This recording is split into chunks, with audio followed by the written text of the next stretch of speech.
मुलीवरची काळी जादू काढतो म्हणत एका ज्येष्ठ महिलेला लाखो रुपयांचा गंडा घालण्यात आला आहे। पुण्यातील बालेवाडी परिसरात ही घटना उघडकीस आली आहे। एका बंधुभावाने ज्येष्ठ महिलेला 29 लाखांचा गंडा घातलाय। या प्रकरणी एका 62 वर्षाच्या ज्येष्ठ महिलेने पोलिसात तक्रार दिली आहे।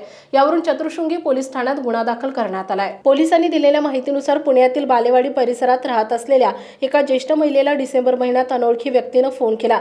त्यावेळी फोनवर बोलणाऱ्या व्यक्तीने तुमच्या घरात दोष असल्याचं सांगितलं होतं। त्यावेळी त्या बंधुभावाने या महिलेच्या तुमच्या घरात वास्तू दोष आहे, तुमच्या मुलीमधील दोष काढून देतो अशी खोटी बतावणी केली। त्यानंतर त्या बंधुभावाने महिलेला घरावर असलेले संकट दूर करण्यासाठी काही पूजा कराव्या लागतील असं सांगितलं। त्यानंतर त्या महिलेला ऑनलाईन पद्धतीने पैसे देण्यास सांगितले। यानंतर त्या महिलेने आरोपीच्या बँक खात्यात वेळोवेळी रक्कम काही जमा केली। अशा प्रकारे या महिलेने त्यांच्या अकाउंटमध्ये 28,77,000 रुपये जमा केले। मात्र त्यानंतर जेव्हा त्या महिलेने त्या व्यक्तीला संपर्क करण्याचा प्रयत्न केला तेव्हा मात्र समोरून काहीही उत्तर आलं नाही। यानंतर मात्र या महिलेला आपली फसवणूक झाल्याचं लक्षात आलं।